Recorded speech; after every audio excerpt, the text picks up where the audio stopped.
Bismillahirrahmanirrahim. Assalamualaikum warahmatullahi wabarakatuh. Alhamdulillahirabbil alamin wa bihi nasta'inu ala umuri dunya waddin. Wassalatu wassalamu ala asyrafil anbiya'i wal mursalin nabiyyina Muhammadin wa ala alihi wa ashabihi wa man tabi'ahum bi ihsanin ila yaumiddin. Amma ba'du. Alhamdulillah, bersyukur kepada Allah Subhanahu wa taala, salawat dan salam kepada uswah hasanah kita Nabi Muhammad sallallahu alaihi wasallam, keluarga, sahabat dan keturunannya serta kita umatnya yang insyaallah senantiasa istiqamah berpegang teguh pada risalahnya, berpegang teguh pada sunnahnya hingga akhir hayat kita. Alhamdulillah, Allah Subhanahu wa taala masih memberikan kesempatan kepada kita untuk pertama untuk bertemu, bertatap muka, bersilaturahim di tempat yang insyaallah diberkahi, dimuliakan dan diridhai Allah Subhanahu wa taala ini, dan juga Allah mempertemukan kita pada tahun baru 1444 Hijriah. Dan sekarang kita masih berada di bulan Muharram. Menarik di dalam Islam, penanggalannya itu tidak didasarkan pada kelahiran tokoh tertentu seperti agama-agama lain. Ya, memang ketika akan menyusun kalender sendiri, itu salah satu usulan itu memang agar penanggalan di dalam Islam dimulai dari kelahiran Nabi Muhammad sallallahu alaihi wasallam di masa pemerintahan Umar bin Khattab. Waktu itu kan ada kesulitan, ya. Dalam riwayat itu disebutkan bahwa salah seorang gubernur Yaman, wali Yaman, itu adalah Abu Musa al-Asy'ari. Beliau berkirim kepada Amirul Mukminin Umar radhiyallahu an. Ya, dia bilang begini, kurang lebih redaksi suratnya itu, ya Amirul Mukminin, kami menerima surat bulan Dzulhijjah, tapi nggak tahu Dzulhijjah yang kapan ini udah tahun yang keberapa gitu. Nah, kita sulit gitu kan ketika hanya ada bulan. Jadi bulan-bulannya tuh sudah ada, ya. Seperti Nabi Muhammad SAW lahir di bulan Rabiul Awal gitu kan. Tahunnya tahun berapa? Nah, orang waktu itu nyebutnya tahun gajah gitu kan. Tahun gajah itu tahun berapa? Tahun gajah itu ketika Abraha datang menyerbu Makkah menggunakan tentara bergajah, seperti diceritakan dalam surat Al-Fil, ya. Itu disebutnya tahun gajah. Menurut perhitungan para ahli astronomi, kejadian itu terjadi pada tahun 571 Masehi. Yang lain mengatakan 570. Nah, ini kan sudah mulai gak jelas tuh. Ya, jadi ketidakjelasan itu kenapa tidak dipakai satu tahunnya tuh nggak jelas, apa 570 apa 571 gitu loh menghitungnya itu. Yang kedua, ya, karena umat Islam waktu itu nggak mau disamakan dengan umat Nasrani yang menjadikan tahun kelahiran Isa al-Masih sebagai tahun pertama, walaupun salah juga gitu kan. Jadi perhitungan ulang itu Nabi Isa itu ya lahir 4 tahun sebelum Masehi, 4 tahun selisihnya salahnya. Jadi di samping tidak ada informasi yang akurat, ya, juga supaya tidak sama dengan orang Nasrani. Lalu ada usulan maju dikit gitu kan saat diangkat menjadi nabi. Nah, ini juga bagus gitu kan. Usulan berikutnya apa? Tahun wafatnya Rasulullah sallallahu alaihi wasallam. Wah, itu yang paling ditolak. Ini tahun kesedihan aja itu. Isinya hanya kesedihan. Sampai akhirnya Ali bin Abi Thalib itu mengusulkan bagaimana kalau tahun hijrahnya Nabi Muhammad sallallahu alaihi wasallam itu kita jadikan sebagai tahun pertama penanggalan di dalam Islam. Jadi permasalahannya ada pada tahunnya. Ya. Dan ternyata ini diamini oleh sebagian sahabat senior. Akhirnya ditetapkanlah tahun baru Islam itu diawali dari tahun, sekali lagi saya katakan tahun hijrahnya Nabi Muhammad SAW dari Makkah ke Madinah, dan itu terjadi pada tahun 10 kenabian. Dan itu bukan hijrah pertama, ingat, Jadi pada tahun kedua kenabian, itu ya, kalau Rasulullah itu kita anggap tahun 571, 40 tahun kemudian menjadi nabi, berarti kan kenabian itu tahun 611 ya. Nah, 2 tahun kemudian, karena kita belum punya penanggalan, kita pakai saja penanggalan Masehi, 613 itu sahabat hijrah dari Makkah ke Habasyah, Abyssinia namanya dulu, itu wilayah Ethiopia ya, wilayah Ethiopia itu di atas depan di bawah Yaman, itu nyebrang laut Yaman, nyebrang lautan ya.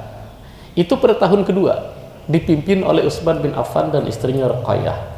Jadi untuk menyelamatkan akidah sahabat itu sampai meninggalkan kampung halamannya, yang salah satunya adalah sahabat Utsman bin Affan radhiyallahu anhu bersama istrinya yang merupakan putri dari Rasulullah sallallahu alaihi wasallam. Itu tahun kedua kenabian, dari tahun 613. Hijrah yang kedua sama, dari Mekah ke Habasyah, cuman yang memimpin waktu itu adalah Ja'far bin Abu Thalib. Tahun 613 Masehi. Waktu itu yang ikut 101 orang hijrah itu, meninggalkan kota Mekah karena tekanan itu sudah luar biasa. Jadi hijrah itu udah lama ya. Bahkan tradisi para nabi itu adalah hijrah. Nabi Ibrahim lahir di Babilonia ya kan, hijrah ke Mesir, hijrah ke Makkah, meninggal di Palestina. Itu karena hijrah ya, karena ada sesuatu yang penting yang ingin dikejar, atau meninggalkan suatu tempat yang kira-kira itu membahayakan bagi keselamatan akidah. Jadi sekali lagi pertimbangannya itu untuk kemaslahatan akidah, untuk menyelamatkan iman. Kalau hanya untuk menyelamatkan jabatan itu bukan hijrah ya. Nah, itu juga yang dialami oleh Nabi Muhammad SAW ketika diperintahkan untuk hijrah pada tahun ke-13. Jadi Nabi SAW tinggal di Makkah itu selama 13 tahun. Sebagian ahli sirah itu dan ahli marhalah dakwah itu membagi menjadi periode Makkiyah dan Madaniyah. Kita tidak bagi seperti itu. Yang jelas hijrah itu terjadi sekitar tahun 13 kenabian. Lalu Nabi SAW menetap di Madinah selama sekitar 10 tahun berdasarkan hadis dari Abdullah bin Umar yang menyebutkan bahwa Nabi selama 10 tahun di Madinah itu selalu berkurban. Itu hadisnya terkait dengan kurban. Hanya Abdullah bin Umar dalam hadis Bukhari itu menyebutkan angka 10 tahun. Sehingga kita bisa katakan Nabi 13 tahun di Makkah dan 10 tahun di Madinah. Ringkas cerita, tahun ke-13 kenabian itulah yang kemudian dijadikan sebagai tahun ke-1, tahun penanggalan Islam. Dan itu terjadi di masa pemerintahan Umar bin Khattab. Kira-kira Umar itu memerintah pada tahun ke-5. Tahun ke-5. Sebentar. Nabi itu 13, 10 tahun. Ya, jadi 10 tahun Nabi di Madinah, wafat Nabi diganti oleh Abu Bakar As-Siddiq selama 5 tahun. Ya kan? Kemudian ketika Umar memerintah pada tahun ke-5, karena Umar ini 10 tahun jadi khalifah. Ya, tidak sampai 3 periode begitu. 2 periode lah kira-kira di kita. Nah, ini masa Umar. Ya. Ya. Itu kira-kira pada tahun ke-5, berarti kan sudah 17 tahun setelah hijrahnya Nabi, begitu penetapannya itu. Bukan pada saat Nabi hijrah. Nah, jadi pada tahun ke-17 setelah hijrahnya Rasulullah, barulah itu ditetapkan tahun hijrahnya Nabi. Pada tahun 13 kenabian itu ditetapkan sebagai tahun pertama penanggalan dalam Islam. Karena itu disebutnya tahun Hijriyah. Semua agama itu punya tanggal. Ingat ya, ini harus kita catat baik-baik. Semua agama itu punya tanggal. Orang Hindu punya tahun sendiri, tanggalnya sendiri, beda dengan kita. Orang Kristen udah pasti, orang Yahudi punya sendiri. Coba Anda lihat di dalam proklamasi kemerdekaan naskahnya itu 17 Agustus tahun berapa? 45 apa 05? Coba dicek aslinya. Berapa ingatnya? 05. Coba dilihat. 05 itu tahunnya Jepang itu. Atau kalau ini salah ya, itu nggak penting banget ya. Tapi seingat saya 05 di situ tulisannya, Jakarta 17 Agustus 05, masih menggunakan tahun Jepang. Jadi semua agama itu punya tahun dan punya hari raya berdasarkan hari-hari mereka. Dan yang paling heboh memperingati itu orang Islam. Tahun baru Masehi yang paling banyak meniup trompet itu orang Islam. Tahun baru Cina apa itu? Apa namanya? Imlek. Itu yang paling banyak bikin status gongsi pacai itu orang Islam juga. Ya orang Cinanya tenang-tenang aja gitu kan. Ya. Nah, jadi kalau kemudian ada orang tahun baru Islam sama batu Hijriah itu kemudian diadakan pawai tahun baru. Ya jangan baru bilang bid'ah itu masa Nabi, nggak ada. Tahun baru Hijriah juga nggak ada masa Nabi. Tapi ini untuk membangkitkan kesadaran umat bahwa kita itu punya gitu loh. Punya hari dan tanggal sendiri yang berbeda dengan agama lain. Nah, sekarang bulan Muharram, kok jadi tanggal Muharram bulan pertama? Apa di masa Rasulullah juga tahun ke-1? Tidak. Jadi bulan pertama Muharram itu juga ditetapkan pada saat itu berdasarkan berbagai pertimbangan. Ya, di antaranya kan bulan Dzulhijjah itu umat Islam habis menunaikan ibadah haji. Yang kira-kira saat itu keimanan itu lagi mencapai puncaknya. Lalu pindah ke bulan berikutnya, begitu, ya. Sehingga dianggap bulan Muharram ini kita start lagi dari awal. Di samping memang dalam berbagai hadis disebutkan bahwa Muharram termasuk salah satu dari 4 bulan haram, ya. Sebagaimana disebutkan misalnya berdasarkan ayat 36 surat At-Taubah itu bahwa bulan dalam perhitungan Allah, inna iddatas syuhur 'indallah isna asyara syahran. Nah, di situ ada arba'atun hurum. Nah, Rasulullah sallallahu alaihi wasallam menjelaskan yang arba'atun hurum itu adalah Dzulqa'dah, Dzulhijjah, Muharram dan Rajab. Jadi pertimbangannya Muharram itu salah satu bulan yang dihormati, dan di antara bulan Muharram yang 4 itu yang ada kata haramnya itu hanya Muharram. Gitu loh. Muharram itu artinya diharamkan. Diharamkan itu maknanya bukan haram, nggak halal, bukan, dilarang. Satu, yang kedua dimuliakan. Ya. Jadi ketika orang tuh yang terhormat, misalnya orang Arab nyata apa? Ya muhtaram gitu. Yang terhormat dari kata hormat itu ihtarama, itu yang menghormati, kemudian ya muhtaram, wahai yang terhormat. Gitu kan. Yang terhormat dalam bahasa Indonesia menjadi hormat. Sebetulnya satu kata itu, kata hormat dengan haram itu akar katanya sama. Jadi yang nggak suka bahasa Arab nggak boleh bilang hormat, karena itu bahasa Arab. Haram juga bahasa Arab, hormat juga bahasa Arab.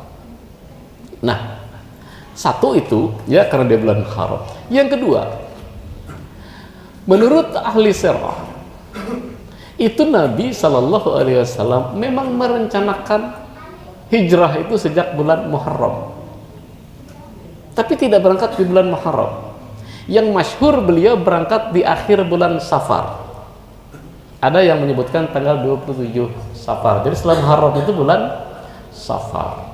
Setelah itu Rabiul Awal. Nah, jadi karena beliau ini tidak straight kayak kita dari Buntok ke Palangka, itu tidak. Kan itu berkelok-kelok dan berliku-liku. Dulu perjalanan dikejar-kejar oleh kafir Quraisy, mampir di Gua Sur segala macam, ya, singgah di Kuba, mendirikan masjid. Lalu pada tanggal 12 Rabiul Awal, nah itulah kemudian Nabi Muhammad sallallahu alaihi wasallam memasuki kota Madinah. Jadi Nabi masuk kota Madinah tanggal 12 Rabiul Awal dan meninggal juga menurut berbagai riwayat itu tanggal 12 Rabiul Awal. Lahir kapan? Diperselisihkan. Ada yang tetap dengan tradisi Rabiul Awal tanggal 12, lalu perhitungan terbaru menyebutkan bahwa yang tepat itu tanggal 9 Rabiul Awal. Wallahu a'lam, dan itu nggak penting.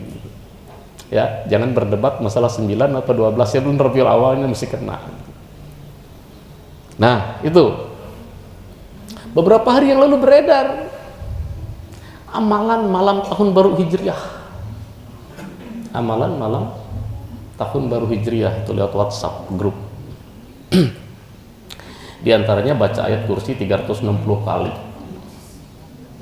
Oh iya, sempat. Jadi saya lihat ayat kursi itu, saya hitung itu 5 baris. Itu 5 baris ayat kursi itu. Ayat 255 Al-Baqarah.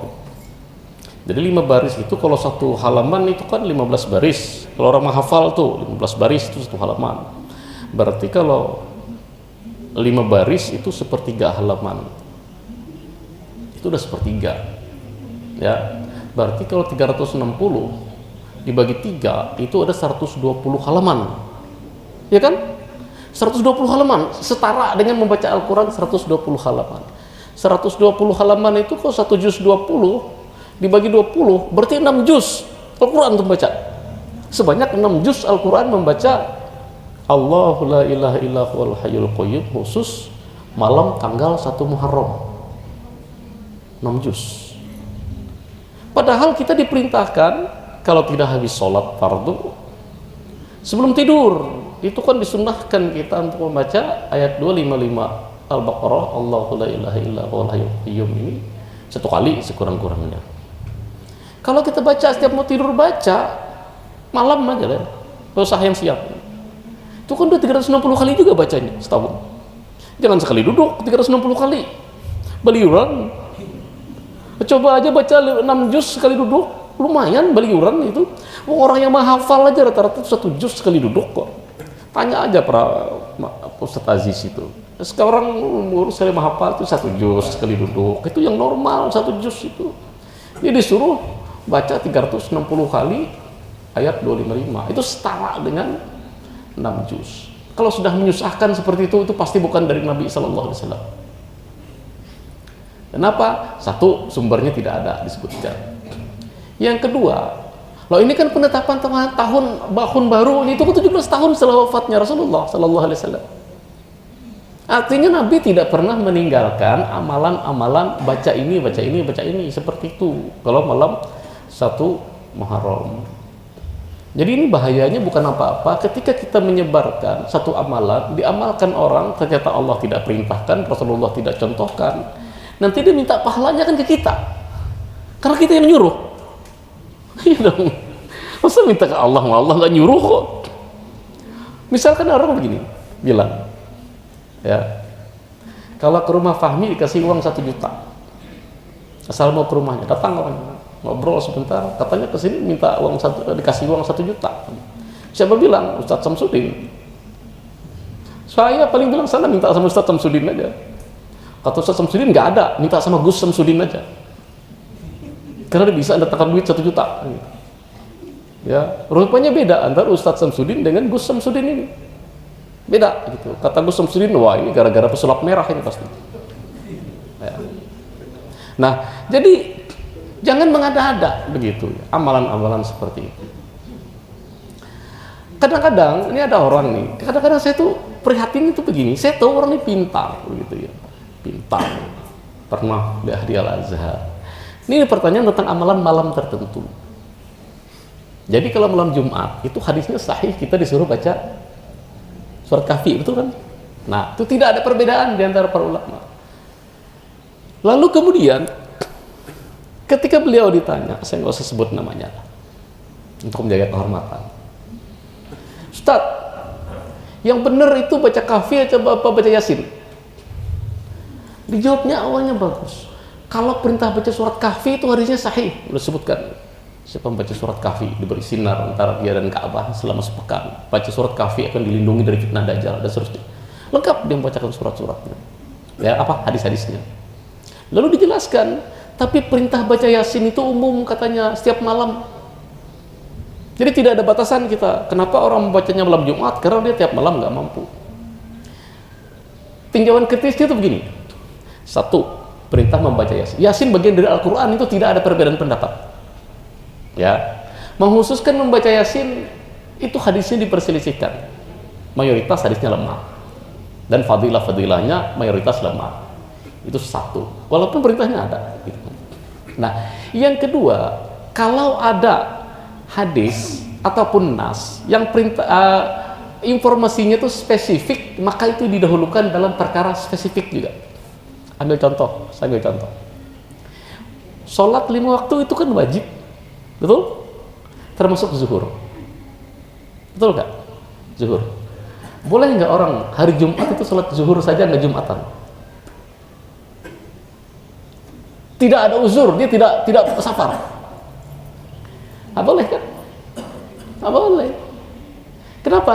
Karena perintah sholat Jumat itu khusus. Untuk hari Jumat itu perintahnya, ya ayyuhalladzina amanu idza nudiya lis-sholati min yaumil jum'ah fas'au ila dzikrillahi wa dzarul bai'. Artinya untuk hari Jumat, zuhur itu diganti dengan hari Jumat. Tidak bisa orang berdalil hari Jumat dia sholat zuhur dengan dalil umum yang mengatakan bahwa sholat fardu 5 kali sehari itu termasuk dalamnya sholat zuhur. Bisa dipahami? Jadi ketika ada perintah baca surat kahfi malam Jumat, kerjakan yang malam Jumat baca kahfi. Selain itu terserah, gitu loh.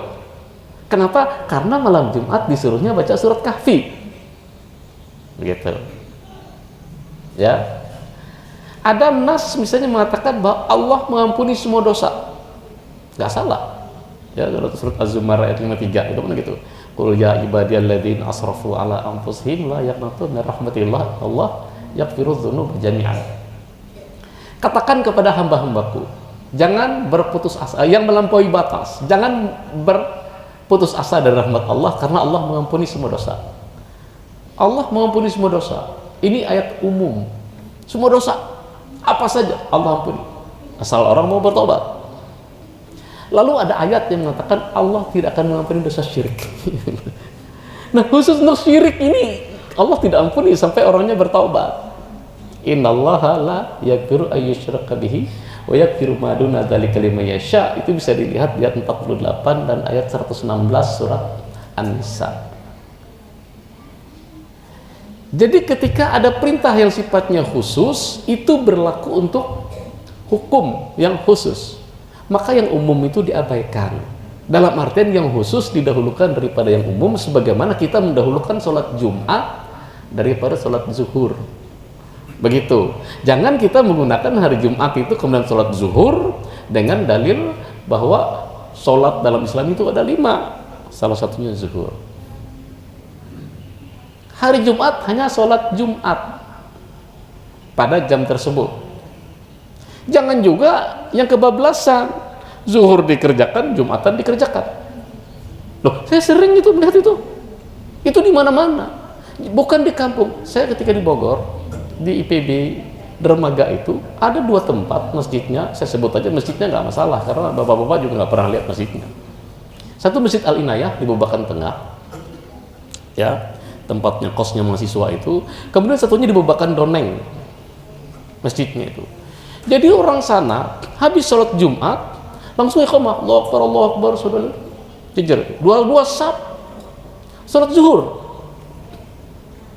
Tahu dari mana itu sholat zuhur? Karena saya tanya, karena saya tanya, jadi supaya tidak subhat, bapak sholat apa? Sholat zuhur. Nah, ini kebablasan lagi. Ada yang hetang itu bisa. Hetang sholat zuhur kena berdalil dengan sholat dalil 5 waktu tadi. Ada yang tadi Jumat dikerjakan, habis itu Allah berjamaah sama 2, gitu kan, sholat zuhur 2. Kalau di tempat kita dulu itu di tepi Sungai Barito itu sebelah hilir Merlaung, Makunjung, kayak gitu tuh. Pernah ke Makunjung? Tahu Makunjung? Kalau Anda ke Hulu Barito, setelah Muara Tawe itu Lahey. Tempat Lahey itu Lahey Barat, pas di ujung Lahey Barat itu ke hulunya dikit itu ada Makunjung. Isinya banyakkan dusun itu. Sama, mereka jadi berjumatan itu sholat zuhur. Kenapa? Alasannya takutnya Jumatnya nggak sah. Nah, itu balik urusan pencerita aja kau. Ya. Kenapa? Katanya alasannya dulu, katanya Nabi sholat itu pertama kali 40 orang. Ya, walaupun di mazhab Syafi'i itu ada mensyaratkan 40, tapi hadis 40 orang ini memang lemah itu. Jadi mereka khawatir karena 40 ini tidak terpenuhi, akhirnya mereka sholat zuhur. Pas 100 biti ya tetap sholat zuhur tetap. Kan jadinya bingung kita. Makanya sesuatu yang salah itu jangan dimulai, begitu loh. Kalau sudah dimulai, udah itu jadi tradisi. Sesuatu yang salah itu kalau dikerjakan terus-menerus itu akan dianggap benar. Nah, yang benar itu kalau ditentang terus-menerus akan dianggap salah. Jadi jangan memulai sesuatu yang salah, karena kalau diikuti itu dosanya kita ikut nanggung. Jadi di samping ada amal jariah, pahala jariah, ada dosa jariah itu ada. Kan Rasulullah menyebutkan man sanna sunnatan hasanah falahu ajruhu. Siapa yang mencontohkan sunnah yang baik, maka dia dapat pahala dari perbuatan dia, dan pahala orang yang mengerjakan yang dia kerjakan, mencontoh dia itu tanpa mengurangi pahala orang yang mengerjakan sedikit pun. Jadi kalau kita ngasih contoh orang sholat tahiyatul masjid ada yang ikut, nah kalau dia ikut kita, ya mencontoh kita, maka kita dapat pahala dari perbuatan dia. Dia ngajarkan ke orang lain, kita dapat multi level pahala di situ. Sebaliknya kita mau mengasih contoh yang salah, man sana sunnatan sayyi'ah. Nah, ada hasanah, ada sayyi'ah. Falahu wijruhu, dia dapat dosa, fa alaihi wijruhu. Maka dia mendapat dosa dari perbuatan tersebut. Jadi begini, dalam bahasa Arab itu kalau dapat pahala menggunakan lahu, itu pahala. Kalau ala, itu dosa. Jadi laha maka sabat berarti dia dapat pahala. Wa alaiha maktasabat dosa. Ya. Nah, fa alaihi wijruh. Maka dia mendapat wizruhu, dosa dia dapat, kemudian juga mendapat dosa dari orang yang mengerjakan perbuatan tersebut. Jadi jangan menganjurkan orang untuk mengamalkan macam-macam yang dari Rasulullah Sallallahu Alaihi Wasallam itu jelas tidak ada perintah dan tidak ada contoh. Nah, yang saya katakan kenapa saya sayangkan jawaban orang alim ini, karena dia mengetahui tentang keutamaan baca surat Kahfi malam Jumat, tetapi membenarkan membaca Yasin pada malam Jumat berdasarkan hadis-hadis yang sifatnya umum. Nah, ini tidak seperti itu di dalam istinbat pengambilan hukum Islam. Dalil khusus itu didahulukan, ya, jangan dicampur adukan dengan dalil-dalil umum. Sama juga lah ketika Allah Subhanahu wa taala menyebutkan wallahu ja'ala lakum ma fil ardi jami'an. Allah jadikan semua yang ada di bumi ini untuk kalian. Oh, kalau begitu halal semua. Ya, kecuali ketika Allah Subhanahu wa taala mengatakan Allah haramkan ini.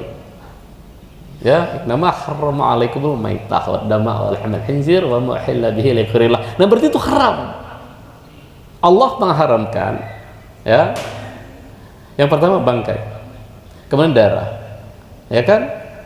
Kemudian babi. Lalu binatang yang tadinya halal tapi disembelih tidak untuk Allah atau tidak menyebut nama Allah, maka itu menjadi haram. Nah, itu khusus, pembatasan itu khusus sifatnya, tidak bisa dikalahkan oleh dalil umum. Minum dulu ya. Saya tidak bosan-bosan mengingatkan kalau minum itu tangan kanan, jangan tangan kiri. Nah, itu ini baru intro. Nah, jadi kita kembali ke bulan hijrah. Hijrah itu momen persatuan dan momen persaudaraan, di mana Rasulullah Sallallahu Alaihi Wasallam di situ kan mempersatukan antara muhajirin dan ansor. Muhajirin ini kaum pendatang, ansor itu penduduk asli. Yang banyak membangun kota Madinah itu, ya tentu muhajirin dan ansor. Mereka memiliki keistimewaan di sisi Allah Subhanahu Wa Taala, sampai-sampai Allah sebutkan mereka itu dijanjikan surga. Sebagaimana Allah sebutkan dalam surat At-Taubah ayat ke-100, ya, wasabiqunal awwalun minal muhajirin wal ansar. Kemudian walladzina tabauhum bi ihsan. Jadi kaum yang terdahulu masuk Islam dari kalangan muhajirin dan ansar, dan orang yang ittiba kepada mereka dengan baik. Nah, itu loh. Jadi ini dasar bagi kita bahwa kita harus ikut sahabat, itu ada dasarnya. Ya, hadis itu kita terima dari sahabat. Makanya orang afdalnya ketika menyebut sahabat, hadis Rasulullah dari sahabat ini. Hadis tentang hijrah itu dari sahabat Umar bin Khattab. Itu kan disebutkan itu. Kita melalui para sahabat. Makanya untuk para sahabat itu dalam ilmu hadis tidak berlaku yang disebut al-jarh wa ta'dil, itu enggak ada. As-sahabatu kulluhum udul. Semua sahabat itu dianggap baik tanpa kecuali.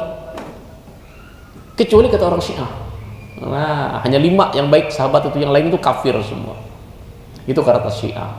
Makanya para ulama yang lurus itu mengatakan Syiah bukan bagian dari Islam, karena mereka mengkafirkan para sahabat kecuali Ali bin Abi Thalib, Hasan, Husain, kemudian Salman al-Farisi, kemudian Miqdad bin al-Aswad. Udah, habis itu kafir semua. Nah, itu jahatnya Syiah. Semua hadis kita itu ditolak oleh mereka, ya, karena tidak melalui jalur yang mereka sebutkan. Nah, Muhajirin dan Ansor ini Allah sebutkan wa'adda lahum jannatin tajri tahtahal anhar. Ini ayat ini unik, ya. Kalau di ayat yang lain itu biasanya min tahtihal anhar atau min tahtihimul anhar, ayat ini tajri tahtahal anhar, gitu, bukan min tahtihal anhar. Wallahu a'lam, saya nggak tahu, orang ahli balaghah yang bisa menjelaskan. Nah, coba perhatikan, setiap kali menyebut 2 golongan ini, selalu yang didahulukan itu Muhajirin, baru Ansor. Ya, itu menunjukkan, kata para ulama, itu memang Muhajirin itu keutamaannya di atas kaum Ansor, karena mereka duluan masuk Islam daripada kaum Ansor. Tetapi orang Ansor ini istimewanya itu hatinya bersih, ya, lebih mudah menerima Islam dan hatinya lebih bersih.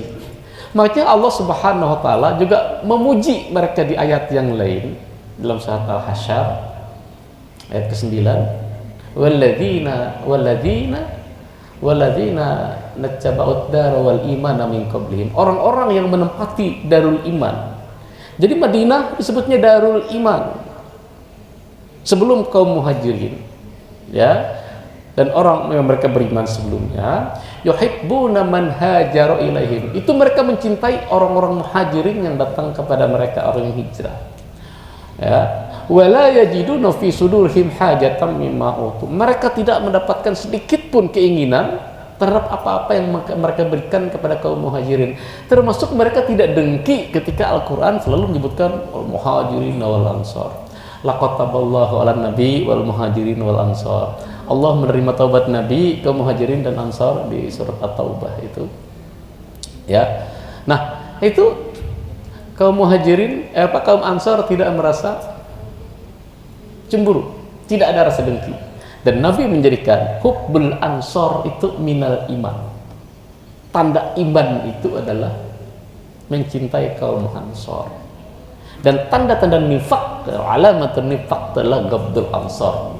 Membenci kaum Ansor itu termasuk tanda nifak.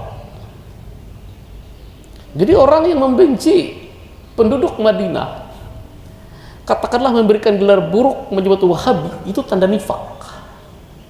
Oh iya, itu hati-hati, itu tanda nifak itu, karena menyebut dengan kebencian, ya kan?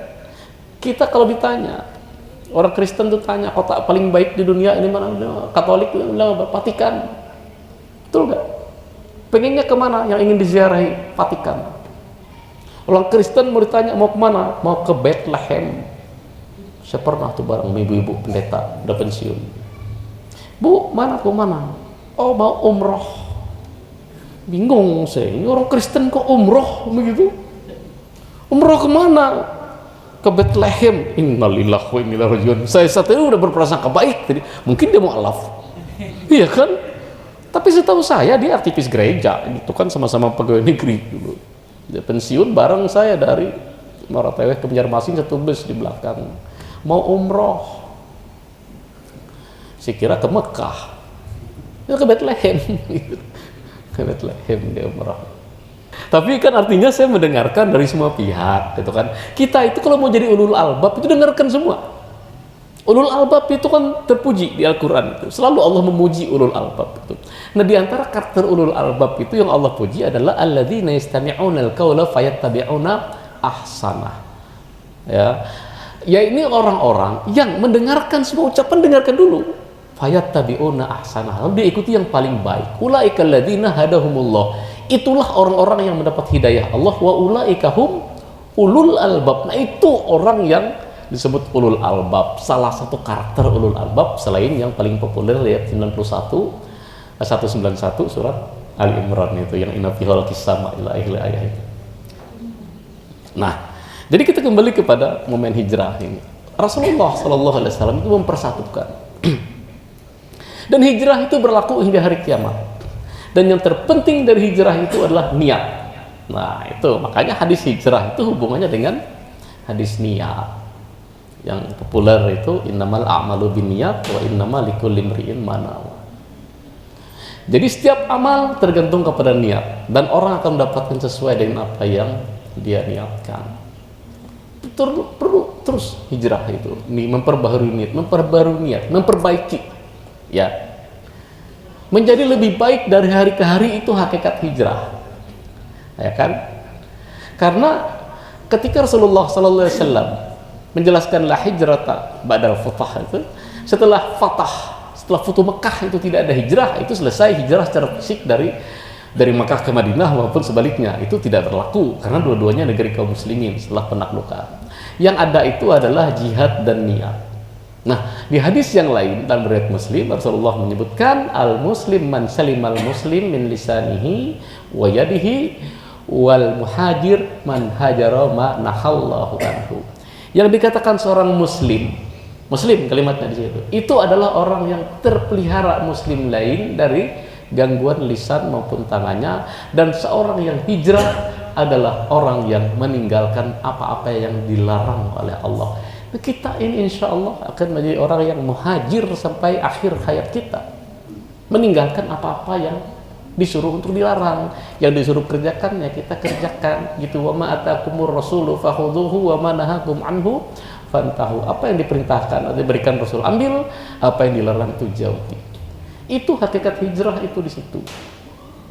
Ya. Jadi kalau sekarang banyak fenomena hijrah, ya nggak apa-apa, baik-baik saja, boleh kita gunakan istilah-istilah seperti itu. Tidak usah kita alergi. Wah, itu hijrah pakaiannya aja itu kelakuan belum. Ya udahlah, pakaian dulu lah. Kita ini kadang-kadang menuntut terlalu berlebihan pada anak-anak muda kita yang lagi giroh istilahnya, lagi semangat begitu ya. Itu hargai saja dulu. Nanti suatu saat mereka akan bisa gitu kan, bisa menyaring mana yang pantas, mana yang tidak, ini baik, mana yang buruk. Selama ini kan mereka sudah bisa sudah bisa lah memilih ini benar, ini salah. Itu sudah mulai bisa. Kemudian ini baik, ini buruk, sudah mulai gitu kan. Mungkin yang belum itu ini pantas, ini enggak gitu. Itu yang belum. Ya.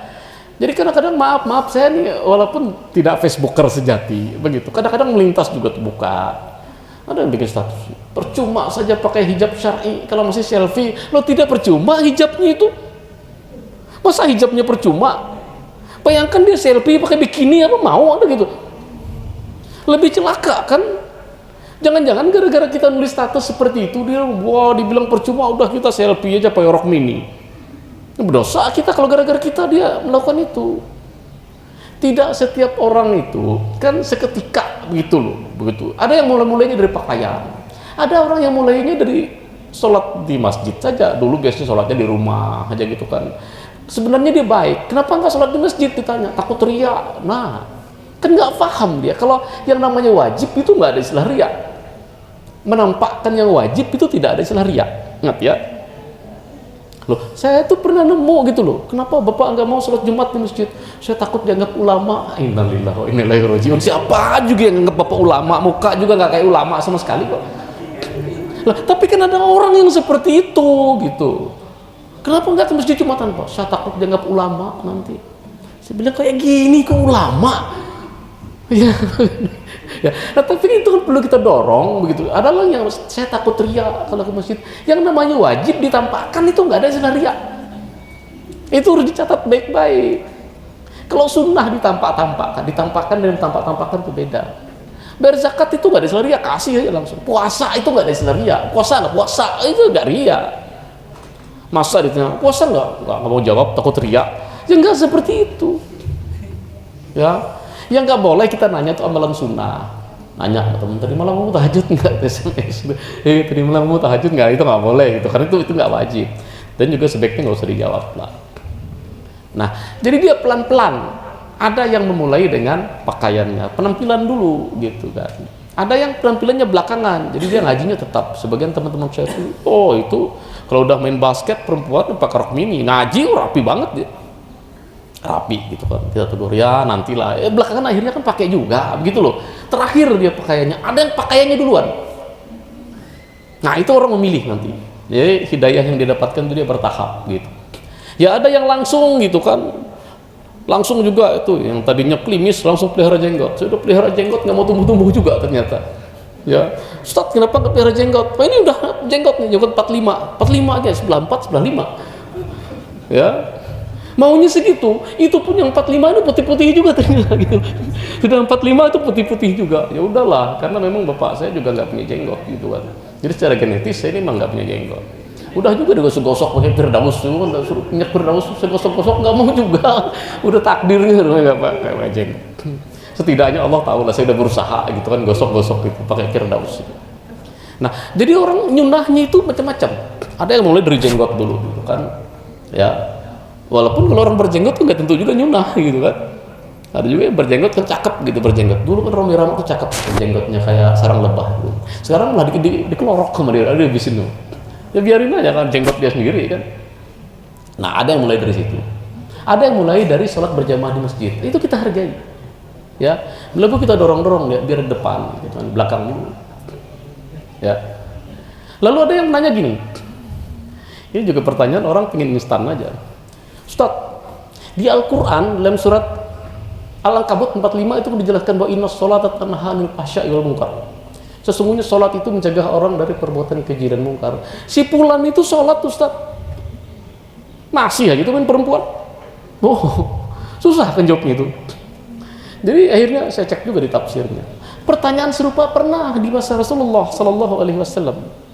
Jadi dalam tafsirnya itu, dalam hadis riwayat Ahmad yang dikutip oleh Ibnu Katsir, itu seorang bertanya kepada Nabi Sallallahu Alaihi Wasallam, ya Rasulullah, hampir sama pertanyaannya. Si Fulan itu dalam tafsir ayat 45 ini, surat Al-Ankabut. Si Fulan itu kalau malam dia salat malam, siangnya maling itu kerjaan. Coba. Ada itu kejadian di masa Rasulullah Sallallahu Alaihi Wasallam. Jadi jangan heran. Kata Nabi apa? Kelak sholatnya akan mencegah dia dari perbuatan tersebut. Kelak. Nanti. Jadi orang sholat dulu, terus malamnya dia maling lagi. Ya nanti. Yang jelas maling tidak menggugurkan kewajiban sholat. Paham? Koruptor itu tetap wajib sholat. Nggak bisa. Juga nggak bisa. Saya nggak usah sholat. Kenapa sudah? Saya ini kotor, saya ini koruptor. Saya ini pezina, nggak usah sholat. Justru makin sering pezina harus makin banyak sholatnya. Walaupun bukan berarti kalau rajin sholat ini pezina semua, ya enggak seperti itu. Maksudnya orang itu makin banyak berdosa, hendaklah ia memperbanyak perbuatan baik, terutama sholat untuk menutupi atau menghapus dosa-dosa karena keburukan. Ini yang Allah katakan, kulli ibadiyalladzina asrafu ala anfusihim la yaqnatu min rahmatillah innallaha yaghfirudz dzunuba jami'an innahu huwat tawwabur rahim. Katakan kepada hamba-hambaku yang melampaui batas terhadap dirinya sendiri, jangan pernah putus asa dari rahmat Allah karena Allah mengampuni segala dosa. Jadi dosa korupsi ditaubati kemudian diikuti dengan memperbanyak sholat. Itu banyak punya salah, suka ngomongin orang, perbanyak sholat. Suka nempeleng orang, ringan tangan karena dia kebetulan jago karate, perbanyak sholat. Dan ini juga yang dipesankan oleh Rasulullah Sallallahu Alaihi Wasallam kepada Abu Dzar Al-Ghifari dalam hadis riwayat Tirmizi, ittaqillah haitsumma kunta wattabi'is sayyi'atal hasanah tamhuha wa khaliqin nas bi khuluqin hasanin. Bertakwalah engkau kepada Allah dimanapun engkau berada, ikutilah kejahatan dengan perbuatan baik, niscaya kebaikan akan menghapus dosa karena kejahatan, dan bergaulah dengan sesama manusia dengan akhlak yang baik. Nah itu yang diperintahkan. Intinya apa? Apapun dosa yang kita lakukan, seberat apapun dosa yang kita kerjakan, tetaplah mengerjakan sholat. Coba Anda perhatikan ayat 114 surat Hud tentang sholat itu, ya, dirikanlah sholat di dua penghujung siang dan permulaan malam, gitu kan? Lalu diikuti dengan kalimat innal hasanat yuzhibnas sayyi'at. Sesungguhnya pahala kebaikan akan menghapus dosa karena keburukan. Terakhir saya ingin sampaikan dalam asbabun nuzul ayat ini disebutkan dalam hadis riwayat Ahmad Ibnu Katsir, seorang pemuda datang kepada Rasulullah dan dia melakukan sesuatu terhadap seorang perempuan. Dia tanya ke Rasulullah, "Ya Rasulullah, apakah ada jalan bagi saya untuk bertobat?" Rasulullah tidak menjawab sampai Allah turunkan ayat ini. Aqimis shalah tarafan nahar wa zulafan minal lail innal hasanat yuzhibna sayyi'at dzalika dzikrul lidzakirin. Dirikanlah salat di antara kedua ujung siang dan permulaan malam, sesungguhnya pahala karena kebaikan. Innal hasanat di sini kata para ulama tidak lain tidak bukan adalah pahala salat. Itu akan menghapus dosa karena keburukan. Dan itulah peringatan bagi orang-orang yang ingat. Lalu di hadis ini dikatakan, "Ya Rasulullah, apakah ayat ini berlaku hanya untuk saya?" Tidak, kata Rasulullah, bahkan berlaku kepada seluruh umatku sampai hari kiamat. Jadi sholatlah, apapun dosa yang kita lakukan, sholat. Subhanallahumma bihamdika, asyhadu an la ilaha illa anta, astaghfiruka wa atubu ilaik. Alhamdulillahirabbil alamin. Assalamualaikum warahmatullahi wabarakatuh.